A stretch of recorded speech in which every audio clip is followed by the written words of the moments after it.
Tenemos, amados hermanos, al mejor Padre, un Padre que nos ama, no solo que nos ama, sino que ha prometido hoy y siempre estar con nosotros, que nos anhela como suyos. Hoy el compartir, quiero que nos vayamos con esa confianza que Dios te dice, mío eres tú. Es Dios mismo diciéndote que le perteneces, que somos de Él, que no hay necesidad de ir a buscar más allá, que ya no hayan dudas, que Él es la seguridad, la fuerte confianza que nosotros necesitamos esta tarde.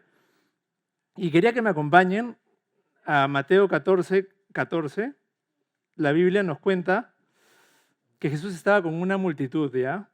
Y en esta multitud dice que Jesús ve a esta gran multitud y tiene en su corazón compasión de ellos. Y como es usual para Jesús, Él estaba desafiando la ciencia, estaba desafiando la mente, la razón de las personas del pueblo de Israel. Y al desafiar la ciencia, digo, porque estaba haciendo milagros, sanando milagros, que mucha gente enferma por mucho tiempo, venía a Él y le pedía por un milagro. Venía a Él y se acercaban a Él para que Jesús los tocase, para que impactase su vida y no sigan iguales. Y luego de todo este día precioso de ver la obra de Dios, luego los discípulos de Jesús se le acercan en Mateo 14 y le dicen, Jesús, Jesús, el lugar es desierto y ya se está haciendo tarde. Y ellos identificaron el lugar, ¿no? Que no tenían muchas comodidades, habían limitaciones físicas. Y cuando nosotros encontramos limitaciones físicas, normalmente es lo primero que se nos viene a la mente, ¿no? Con nuestra razón tratamos de justificar por qué Dios no podría manifestarse o por qué vemos algo muy difícil, ¿no? Oye, estos son más grandes que nosotros, si estás enfrentando de repente en algún deporte a alguien es más grande, tiene más entrenamiento, de repente si es que estás compitiendo con alguien que por un puesto de trabajo dices, uy, él tiene tal o cual currículum o preparación y identificas tus limitaciones, ¿no? Y ese es un poco el mundo en el que el ser humano común se mueve. Y venían los discípulos a este Dios ilimitado como es Jesús y también le decían los discípulos, no se le ocurrió una gran idea, dile a la multitud que se vaya y vaya a comprar comida a la aldea porque, para que no pasen hambre, que no sufran.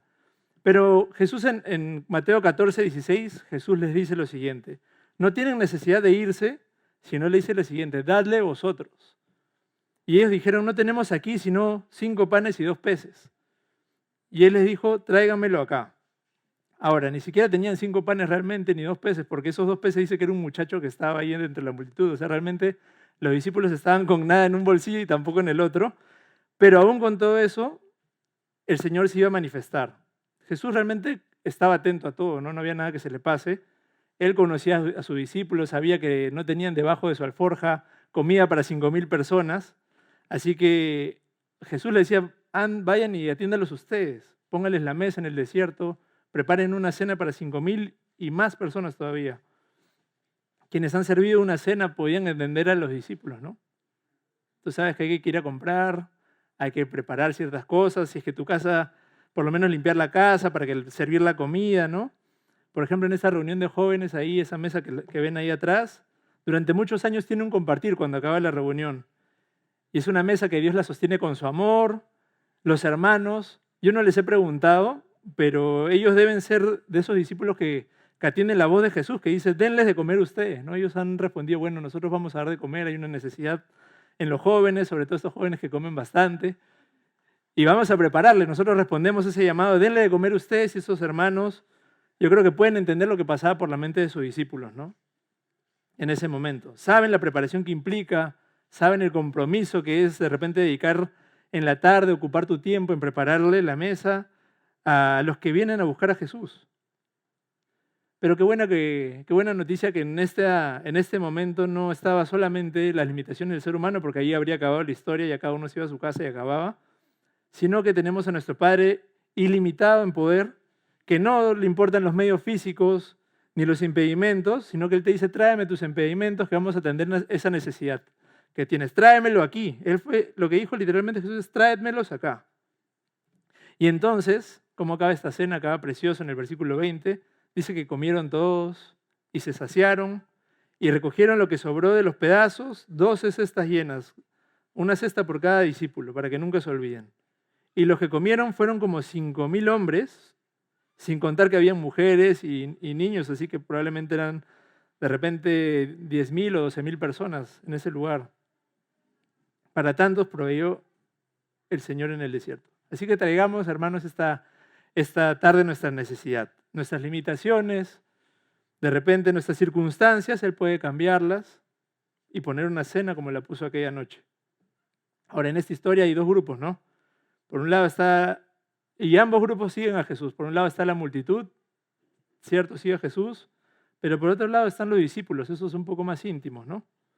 La multitud sí es cierto que sigue a Jesús, pero ellos venían de repente a cubrir una necesidad inmediata, venían por curiosidad quizás, venían por un milagro, pero los discípulos venían por una causa diferente, ¿no? Ellos venían porque encontraban que aquel Dios estaba haciendo un cambio en su vida mediante la palabra, que los estaba transformando, y para que ya el sentido que tenían antes de vida ya no sea el mismo, para que ese destino que tenían antes, como tenía todo el mundo buscando su propio beneficio, sino que estaban buscando que en un futuro glorioso ellos puedan ver a Jesús en sus vidas, que sean transformados de esa realidad natural, limitada, y que no solamente vean a Jesús en ese futuro glorioso del día postrero, que lo vamos a ver cuando aquellos que creemos en Él, que nos acercamos, inclusive los que no creen en Él van a venir, pero va a ser para algo más triste, porque van a darse cuenta que perdieron mucho tiempo, que no buscaron a Dios. Todos nos vamos a encontrar finalmente con Jesús, pero algunos va a ser para salvación eterna y otros para encontrar que había las consecuencias de no acercarnos a Jesús. Entonces, como estamos yendo en esta búsqueda no solamente de verlo a Jesús en el día postrero, también lo queremos ver en el proceso, en el día a día, ver cómo había esas transformaciones, cómo Jesús hacía esos milagros de cerca, como esos discípulos. No se querían perder de cerca no solo el qué iba a hacer Dios, sino cómo, entender cómo era el proceso, cómo Dios actuaba, y no solo eso, sino que a veces iban a llegar a entender por qué Dios lo hacía como lo hacía. Mucha gente anda por la vida sin saber por qué Dios hace las cosas que hace, pero dice el Proverbio 28:5, Salomón decía, los hombres malos no entienden el juicio, mas los que buscan a Dios entienden todas las cosas. Nuevamente, mas los que buscan a Jehová entienden todas las cosas. Amén, hay posibilidad de que si tú te acercas a Dios lo suficiente, y no lo suficiente, sino más bien la obra que Dios hace en tu vida, Él comienza a revelar cosas que en otro momento no entendías por qué hacía algo, cómo lo hacía, pero de pronto te acercas a Él y ves que realmente no tiene comparación el poder de nuestro Dios. Dice el Salmo 103:7, si me acompañan al Salmo 103.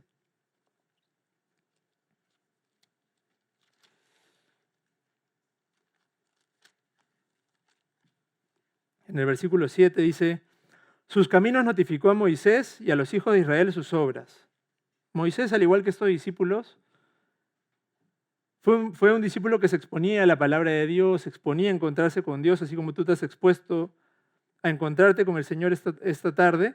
Y estuvo cerca no solo para ver las obras de Dios, que Él hacía milagros, sí, que alimentaba a 5.000 o 12.000 personas, sino que también, al igual que la multitud vio ese milagro, Él quería ver de cerca cómo era Dios haciendo sus obras. Quería ver y saber por qué lo hacía. Y así Dios es capaz de notificar a Moisés. Dios quiere notificarte a ti, quiere que tú seas ese discípulo, el cual se entera de las cosas que están pasando, el que sabe por qué pasan las cosas, pero no para que llenes tu cerebro de conocimiento, sino porque quiere poner delante de ti la necesidad que hay hoy por hoy en el mundo en el que vivimos, porque hay necesidades que Él quiere usarnos a nosotros. Imagínate cómo es Dios. Nos ve inmerecedores de cualquier cosa, pero aún le place Dios usarte a ti y a mí. Así que qué bueno que hay propósito, ¿no? Qué bueno que hay oportunidad para que podamos hacer algo. Dios podría hacerlo solo, pero decide usarnos. Quería que me acompañen un poquito más allá en Mateo 14, vamos a ir a Mateo 18.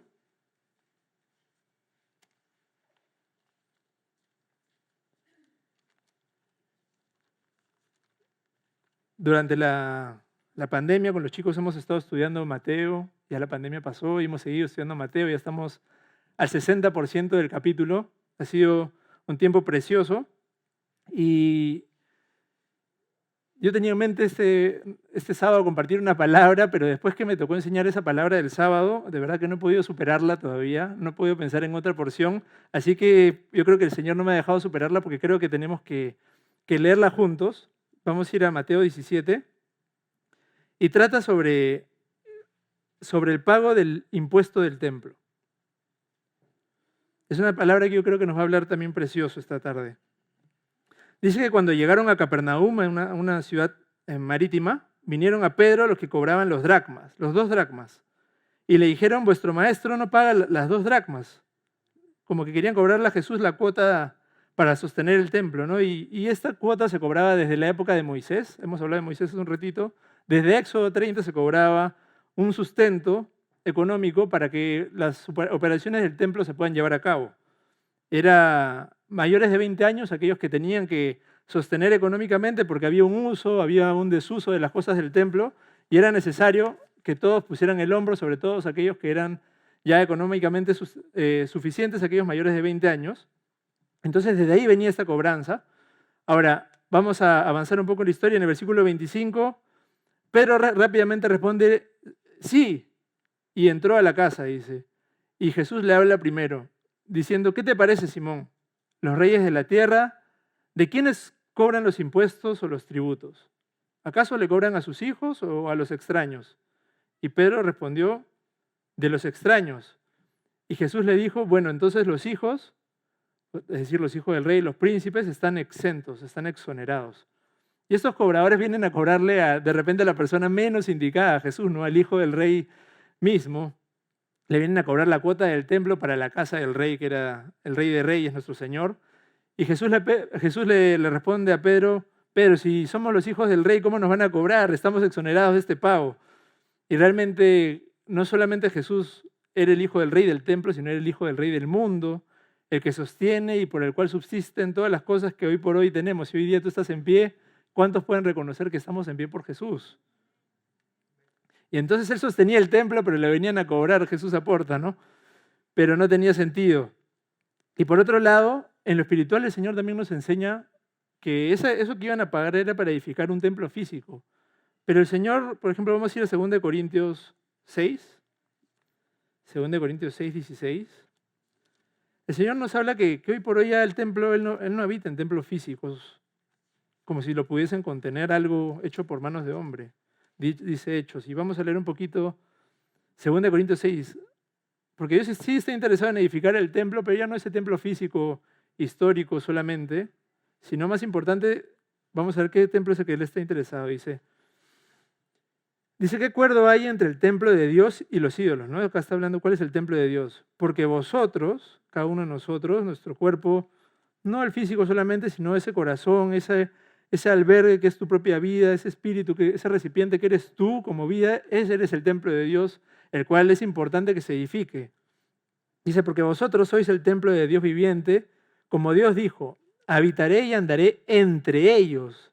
No habitaré ahí en ese lugar, sino dice, habitaré entre ellos, entre ti y dentro mío, y seré su Dios, y ellos serán mi pueblo, por lo cual dice, salid en medio de ellos, hablando de cómo tenemos que salir de la corriente del mundo, apártense, dice el Señor, y no toquéis las cosas inmundas, y yo os voy a recibir. Es decir, no te salgas del mundo físicamente, tómate un cohete y ándate lejos, ¿no? O sea, ahí donde estás tú, tienes que caminar diferente. Ahí donde estás tú, tienes que hacer ese impacto que Jesús está esperando, como hacía Jesús en medio de la multitud. Él no se convertía con la multitud y seguía sus pasos caídos, sino que él estaba caminando en cómo podía cumplir la voluntad de Dios en medio de esa generación, en el pueblo judío, en el pueblo de Israel hace 2000 años atrás. Y eso fue lo que le quería enseñar entonces Jesús a Pedro. No lo deja Jesús a Pedro hablar rápidamente, le habla a su discípulo, así como nos está hablando esta tarde de ti y a mí, que sí, está bien, hay un templo físico que de repente necesita mantenimiento, a veces la casa de Dios, gracias a un cuidado que le hemos dado últimamente, está preciosa, pero más importante es el cuidado que le estás dando a tu vida y a tu alma y a tu espíritu, porque ese es el templo que Dios está, por sobre todo, preocupado en edificar. Entonces, igual, así como estoy preocupado en edificar, también es importante esa parte que dice que es importante que te separes, que te consagres, sepárate del mundo, para que podamos ser, lo que voy a decir la última parte del versículo 18, para que seáis hijos del Señor Todopoderoso. Entonces continuemos ahí, volvemos a Mateo 18 para terminar esa porción. Entonces nosotros somos ese templo de Dios, el real objetivo que el Señor Jesús quiere cuidar, ¿no? Nosotros somos esos hijos que sí podemos aportar al templo físico, a la ubicación, pero más importante es la construcción y la edificación de tu templo, de tu vida, y de que no te quedes como una multitud más, ¿no? Da ese paso adicional para ser un discípulo, para que Dios transforme tu vida como esos que sí se acercaban a la palabra de Dios para ser cambiados y no volver igual a sus vidas. El último versículo de Mateo 17 termina cómo se resuelve esa historia de la cobranza de los tributos. Dice, sin embargo, para no ofenderles, ve al mar, le dijo Jesús a Pedro, y echa el anzuelo, y el primer pez que saques, tómalo, y al abrirle la boca hallarás un estatero. Tómalo y dáselo por mí y por ti. Ese estatero es una moneda que equivalía a 4 dracmas, es decir, era la cuota necesaria para cubrir la parte de Pedro y cubrir la parte de Jesús completamente y ya estar a cuentas con el cobrador de impuestos. Aquí me gusta la primera parte de esta porción porque dice que Jesús no quería ofenderles, porque sí, de alguna manera estos cobradores de impuestos estaban tratando de servir a Dios en la manera limitada, ¿no? No tenían esa oportunidad de saber de cerca lo que Jesús pensaba al respecto de ese cobro. Ellos tenían que dar un paso más y acercarse de repente como Pedro para saber la intimidad que había en esa cobranza, que ya ese templo sí va a tener un tiempo, va a ser por una temporada, pero en verdad el templo que es eterno, esa es tu vida, esa es la vida de ellos. Y Jesús tuvo compasión de ellos, no los atropelló con todo su conocimiento, no se puso a discutir que por qué debían o no debían cobrar, sino que simplemente dijo, bueno, no quiero que esas personas que están cobrando los impuestos después tengan excusas y que digan, como Jesús no pagaba, ya no voy a creer en Jesús, ¿no? Él agarró y dijo, bueno, vamos a pagar, Pedro. Y Jesús, hemos visto hace 3 capítulos atrás, que era capaz de multiplicar peces, y yo nos preguntábamos el martes, ¿por qué no multiplicaba los peces, no? En ese momento se ponían a vender peces y pagaban tranquilamente la cuota. ¿Por qué de repente no conseguía de otra manera, se prestaba el dinero y lo resolvía de otra manera? Pero Jesús dice que le dice a Pedro, obedece mi voz y vamos a tener la forma de cubrir esta necesidad que tenemos en este momento. Algo que puedes recordar tú es que Pedro es un pescador profesional. Pedro no necesitaba, como dice aquí, vas a echar un anzuelo. Pedro sabía echar la red. Entonces aquí llama la atención porque Jesús, si tiene un pescador profesional, lo manda a ir con un anzuelo, ¿no? Pregúntate, ¿por qué lo haría? ¿Por qué no lo mandó con lo que sabía hacer y hubiera acabado rápido de cubrir esa necesidad y hubieran ido al paso siguiente, lo siguiente que Jesús les quería enseñar? Sino que lo manda con un anzuelo. Yo quiero que te pongas a pensar no en el pago del tributo solamente, sino que acá hay esa porción que ese tributo refleja cualquier necesidad que puedas tener tú hoy en día. Algo que puedas estar necesitando que se suple en este momento, porque esa necesidad era necesaria para que puedas seguirse edificando la vida de Pedro, esa necesidad es necesaria para que tú puedas seguir edificando los siguientes pasos que tú crees que necesitas para de repente continuar, ¿no? No sé si te pones a pensar que necesitas avanzar de repente en tus estudios, si estás sufriendo con un curso y tienes esa necesidad, Dios, ayúdame con ese curso. Y Dios en un ratito puede meterte todo el conocimiento en tu cabeza, así como dio de comer a 5,000 en un momento. De repente estás enfrentando una necesidad de cura para una enfermedad que estás enfrentando mucho tiempo y también el Señor ya demostró que desafía la sabiduría de los médicos y sana a los enfermos. También de repente estás yendo a la universidad, asistiendo y ves cómo tu generación se está perdiendo en diversos vicios, ves que no buscan de Dios y que tienen una necesidad de Dios pero que no lo saben, y ves esa necesidad pero no sabes cómo atenderla y tú dices, veo mis limitaciones, qué vergüenza, de repente no sé qué decirles, no sé cómo abordarlos, pero sabes que esa necesidad existe. También has visto que hay hambre en el mundo, ¿no? Porque Dios no acaba con el hambre en el mundo en un segundo. ¿Te has puesto a pensar si lo puede hacer? Y mucha gente se queda solamente en esas preguntas y a veces, como no pueden resolver esas preguntas, a veces deciden no seguir más a Dios porque no entienden el por qué. Y vamos a ver un poco, por lo menos el porqué, de que por qué Jesús lo mandó a Pedro con un anzuelo y no lo mandó con una red a cubrir esa necesidad. ¿Qué le quería enseñar Jesús a Pedro, un pescador profesional, en ese momento? Porque lo que le estaba enseñando uno era la obediencia. Tú haz lo que yo te digo y vas a tener para cumplir esa necesidad. ¿A cuántos Jesús les ha hablado últimamente y tienen esa palabra en mente que Jesús les ha dicho que hagan tal o cual cosa en obediencia? No entienden por qué, pero tienen que hacerlo. Saben que tienen que hacerlo. Luego, algo siguiente que nos enseña el pescar con anzuelo es que el pescar con anzuelo no es como la red, que tiras y sale rápidamente, o bueno, sale un grupo de peces, ¿no?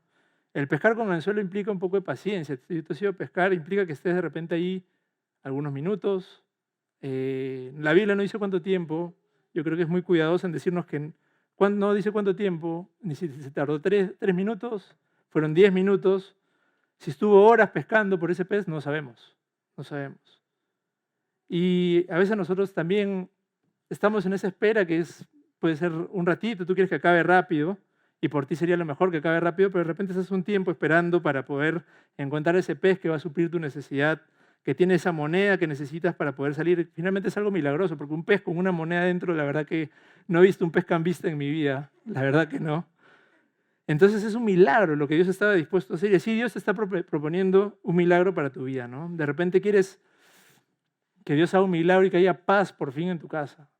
Y Dios te promete que va a haber paz en tu vida, Dios promete que vas a ver tu familia inconversa convertida, pero hasta que se cumple esa promesa hay un tiempo de espera y ahí es donde Dios trata nuestra paciencia. Ahí es donde estás tú con ese anzuelo, ahí en el mar de Galilea y de repente ves, pues si yo conozco a Dios, ¿por qué no se convierte mi familia? Pero si yo conozco a Dios, ¿por qué estoy sufriendo con este curso y no me entra en la cabeza? ¿Por qué si yo conozco a Dios no puedo hacer que todos mis amigos en la universidad se conviertan? ¿Por qué veo esa necesidad todos los días que me duele en el corazón y no sé qué hacer? ¿Y qué te dice el Señor Jesús en Mateo 14? Te decía, tráeme acá, tráeme lo poco que tienes, tráeme esa necesidad que tienes, entrégamela a mí y yo puedo hacer grandes cosas, así como hice un manjar y una cena en el desierto, puedo hacer grandes cosas con tu vida. Algo que no podemos hacer los hijos de Dios y tampoco nadie que pesca es ir a pescar molesto, con ira, ¿no? Porque todos los peces se van a ir, se van a ahuyentar. Van a sentirte pisoteando el agua así y no vas a tener ningún pez a tu alrededor. Tienes que tener paciencia.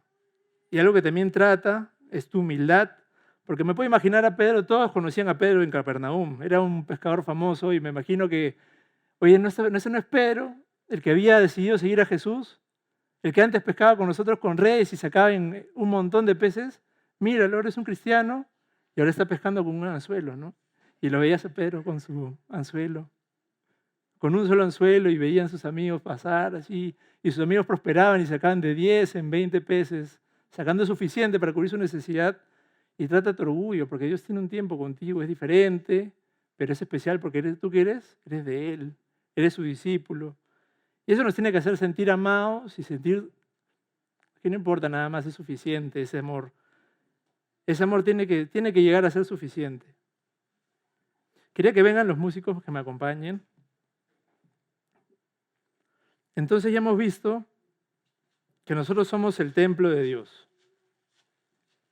Pero si no fuera suficiente, Dios ha puesto de repente necesidad delante de tus ojos. Te ha dejado ver el hambre en el mundo que no se tiene solución. Te ha dejado ver a tu generación perdida que de repente no sabes cómo hacer para que se conviertan. Estás enfrentando un problema de enfermedades que no sabes cómo solucionar en tu familia, de repente en tu propia vida. Quieres avanzar, ya sea en tus estudios, en lo profesional, y no te alcanza, no tienes cómo suplir esa necesidad. Dios ha decidido que contigo quiere hacer un milagro, pero quiere que tú le traigas personalmente esa limitación. Quiere que reconozcas, oye, no soy capaz de enfrentar esta situación, pero quiero que lo hagas con mi vida. Quiero que me uses así como usaste a sus discípulos para suplir esa necesidad imposible. Realmente era imposible que unos 12 hombres que no tenían nada alimenten ya hemos visto a más de 5,000 personas. Pero Dios quiere usarte a ti como sus manos y sus pies para ayudar al hambriento, al enfermo, al necesitado para que puedas manifestar su gloria. Todo mientras va orando en tu vida y estás pescando con paciencia, con humildad. De repente te ha dicho que lo hagas con un anzuelo y va moldeando tu vida a la imagen de Cristo. Pero Él te ha prometido y se te ha dado una promesa de que vas a pescar ese pez con una moneda, si es que vas a ver a tu familia convertida, te ha prometido que si te va a poner por cabeza y no por cola, si te ha prometido que va a hacer grandes cosas contigo, Él lo va a hacer, pero Él no ha dicho cuándo lo va a hacer. Hay una parte que necesitas paciencia, así como lo tuvo Pedro para encontrar ese pez, pero también necesitas fe, necesitas humildad.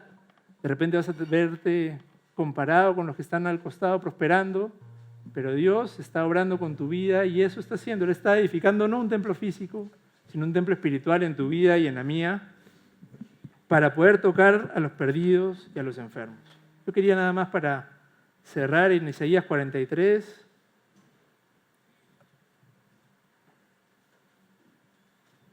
Tú eres de Dios, no te olvides.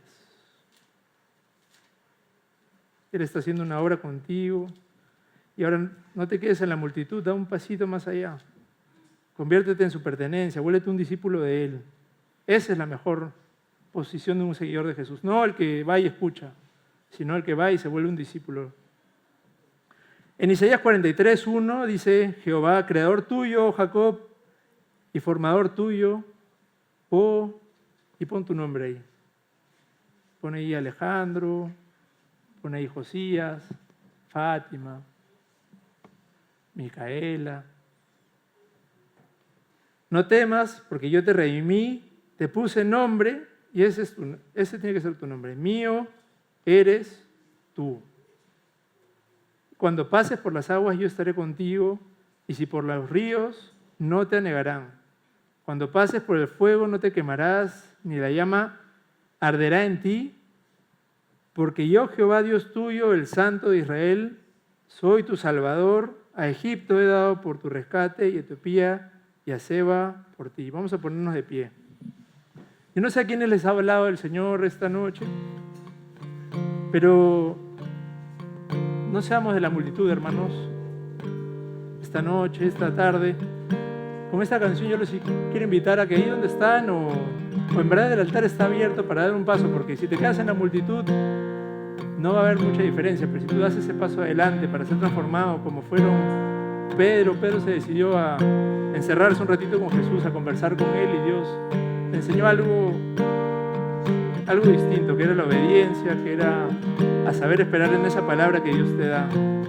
No importa qué necesidad Dios haya puesto, ya sea tu casa, ya sea tu universidad, los perdidos que tienes delante, alguna enfermedad, no importa la necesidad realmente, tampoco tu limitación.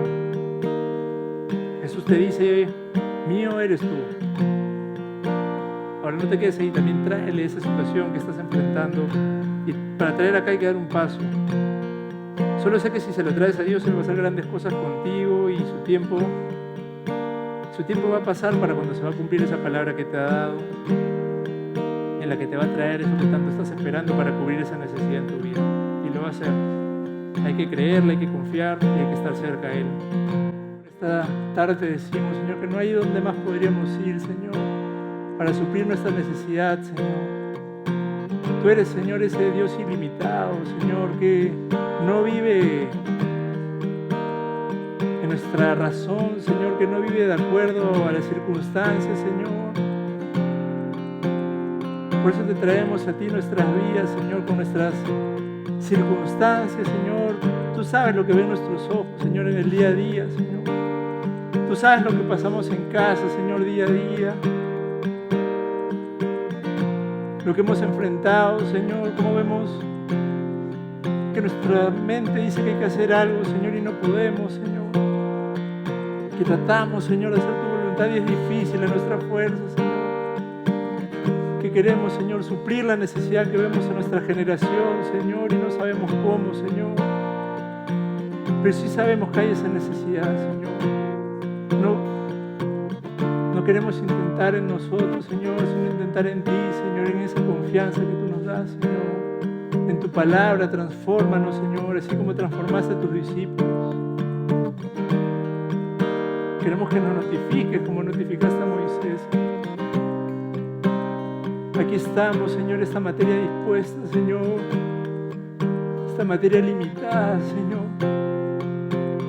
Para que tú puedas hacer algo increíble, Señor. Y no increíble, Señor, lo creemos porque tú eres ese Dios que nos llama nuestro, Señor.